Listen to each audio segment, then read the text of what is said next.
You think AI is just a faster calculator? A smarter search engine? Something that auto-completes your sentences and occasionally gets your coffee order wrong? It's not. And the moment you understand what it actually is, what it's actually doing, something shifts. Something fundamental. The way you see intelligence, the way you see your own mind, the way you see what it even means to understand anything at all. Let me take you back.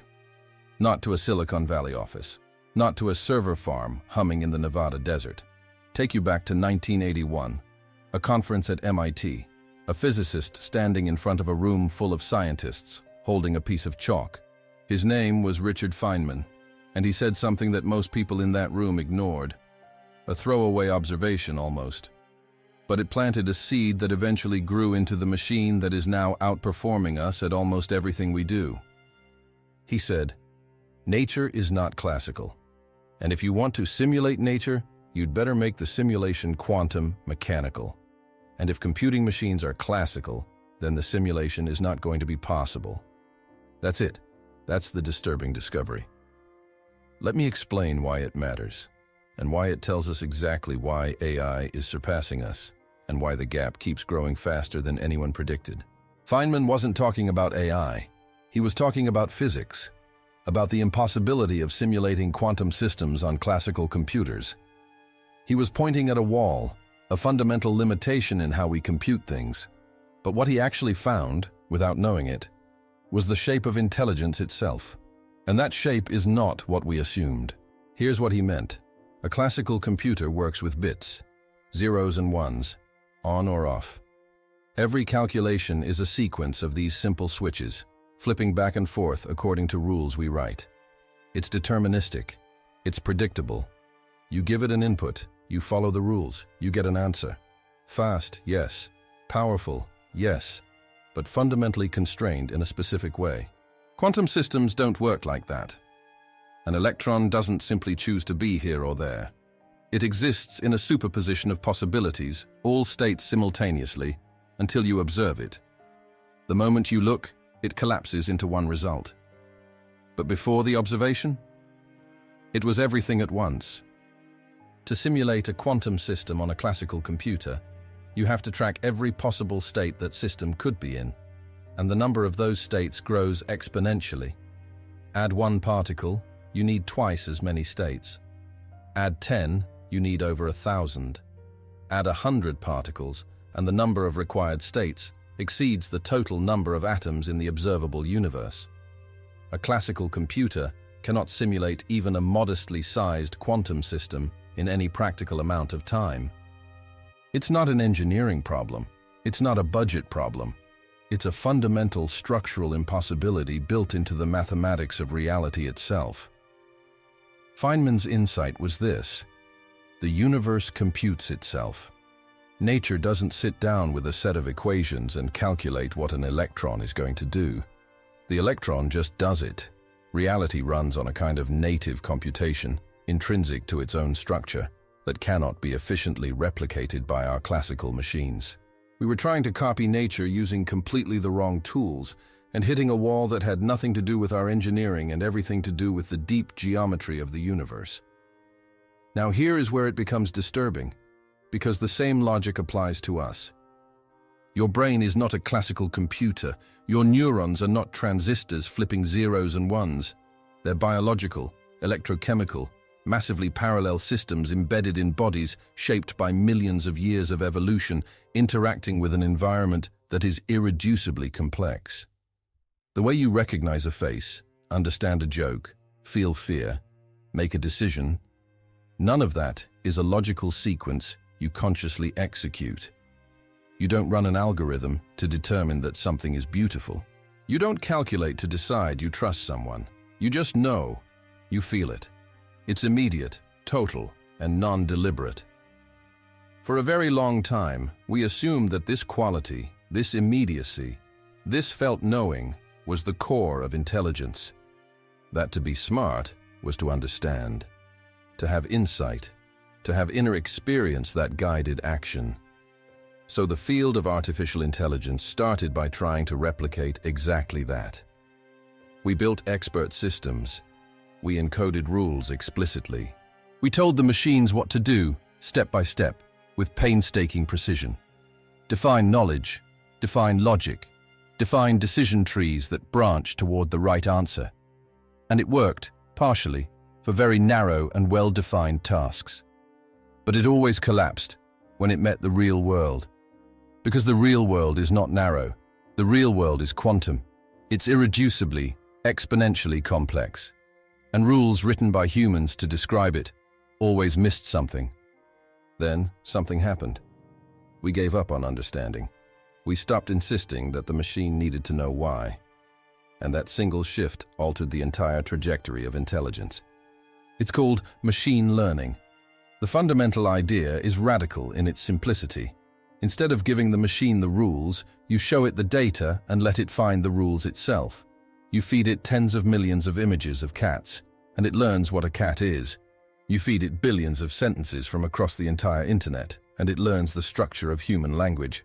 You feed it every game of chess ever recorded, every move, every outcome, and it learns not just to play, but to play with a kind of precision no human has ever reached. The machine discovers the rules by being exposed to the consequences of the rules, over and over, at a scale no human could ever accumulate in a lifetime. And what emerges from that process is genuinely strange. The machine doesn't understand what a cat is, the way you understand it. It has no concept, no mental image, no memory of the first time it sat on a kitchen floor and reached up toward a tail. It has a mathematical structure, a neural network with billions of weighted connections that maps an input image to the correct label with extraordinary, almost unsettling reliability.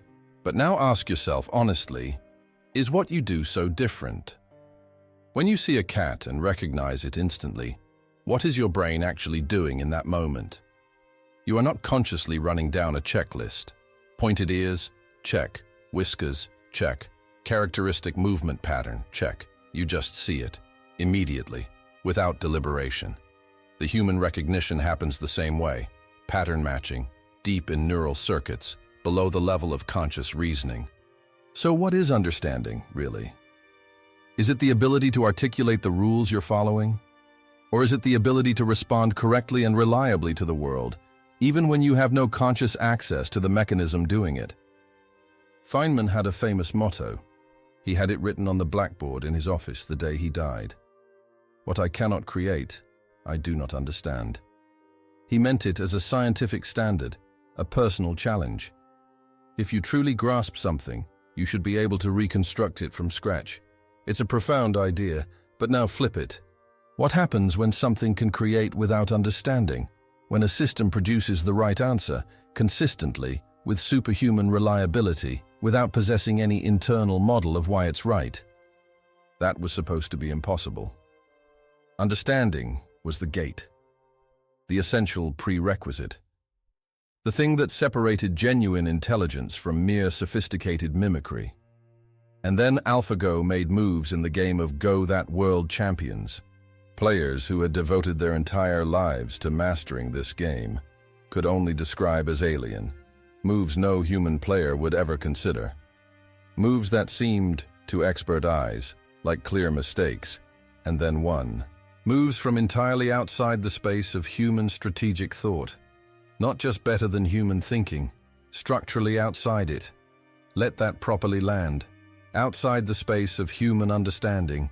Not quicker than us, not more experienced than us. Operating in a region of the solution space that human cognition structurally cannot enter because we are constrained by the way human minds evolved, by our intuitions, our pattern recognition habits, the conceptual architecture that makes us human, and also, inevitably, limits us. And this is exactly where Feynman's disturbing insight makes contact with our present moment. He showed that classical computation hits a ceiling when it encounters nature's native complexity. The same principle applies to human intelligence. We have a ceiling too. It's the ceiling of what a single biological brain, evolved for a specific ecological niche, shaped by particular pressures over a particular history, can grasp and process. The AI doesn't hit that ceiling. not because it's smarter in some general sense, because it doesn't travel the same path. It's not climbing the same mountain. It found a different geometry entirely. Here's why the gap keeps growing. It's not complicated once you see it clearly. We improve slowly. Individually, you spend years mastering a skill. Even the most gifted human learners plateau. And even while improving, you carry all the liabilities of being human. You get tired. You get bored. Your confidence creates blind spots. Your identity becomes attached to your current beliefs, and you resist evidence that contradicts them. Psychologists have cataloged this for decades. Confirmation bias, anchoring effects, the Dunning-Kruger effect, sunk cost fallacy, availability heuristic. We are spectacularly, reliably, systematically wrong in these patterned ways. And expertise makes it worse, not better. The more invested you are in your model of the world, the more defended it becomes, and the harder it is to revise when new evidence arrives. The AI has none of these. Not through wisdom, not through discipline, but because it has no ego to protect, no identity built around its previous outputs, no fear of being shown wrong. It processes what's in front of it and produces the optimal response given its training. When its parameters are updated, it updates, completely, without resistance. That's a different kind of learning, not incrementally better. Architecturally different in exactly the ways where we are most consistently limited. Then there is scale. You can learn from your own experience and from the books and conversations available to you across one human lifetime. The largest current AI models have processed more text than a person could read across thousands of lifetimes. They have been exposed to more examples of reasoning, creativity, scientific thinking, historical pattern, and linguistic nuance than any human mind could encounter if it lived 10,000 consecutive years. And they can share that learning instantly. Every improvement to a model becomes immediately available to every instance of that model, everywhere.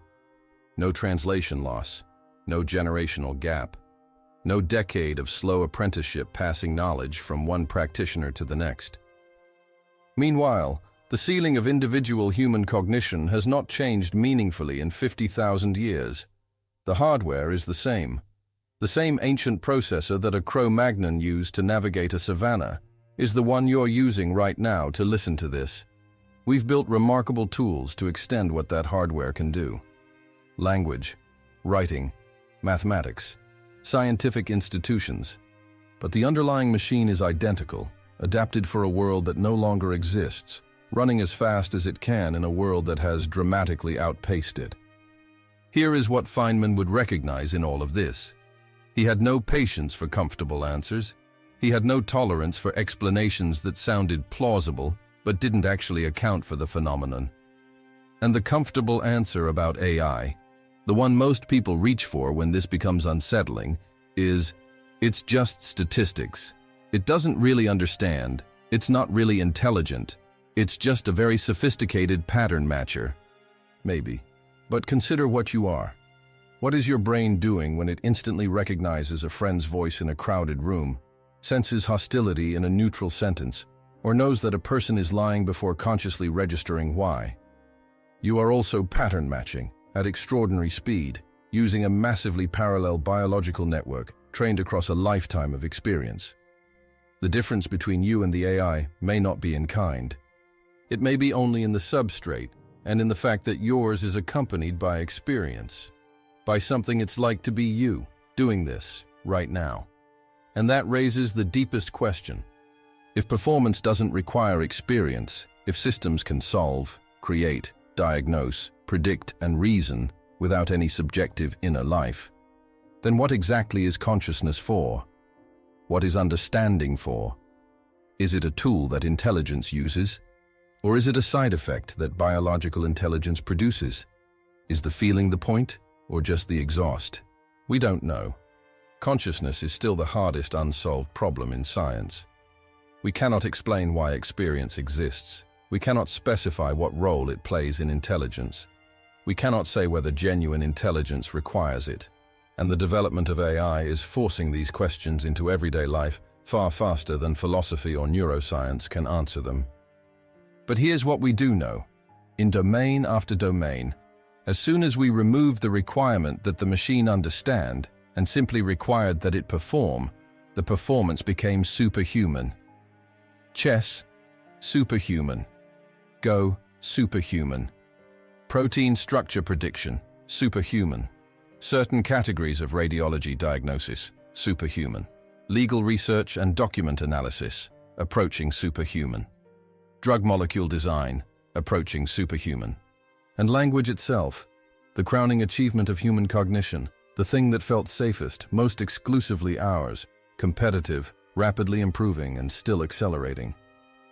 Feynman said, "What I cannot create, I do not understand. The AI creates without understanding, and it creates better than we do." That is the disturbing discovery. Not that the machine is smarter than us in some simple sense, but that the gate we assumed was essential was never fundamental. That performance and understanding can be separated. That intelligence might be so much larger than consciousness, so much more general than the human experience of knowing, that our particular version of it is just one narrow implementation among many possible ones. What this means is not a reason for despair. Feynman would insist on that. When he hit a wall in physics, when the simulation became impossible, he didn't collapse. He asked a sharper question, the right response to discovering that intelligence is larger and stranger than we assumed is the same. Not panic, curiosity, revision, the scientific response. The question is not whether AI will surpass us. It already has in many things across tested and verified domains, and the trajectory is established and accelerating. The real question is what that means for what we are. What remains irreducibly ours. What was always ours and what we only thought was ours, because we were temporarily the only system complex enough to stumble into it. You are the first generation that has to live that question as a practical reality rather than a philosophical exercise. The thing on the other side of it isn't hypothetical. It's already running, already improving, already reshaping what expertise means, what knowledge means, what thinking means.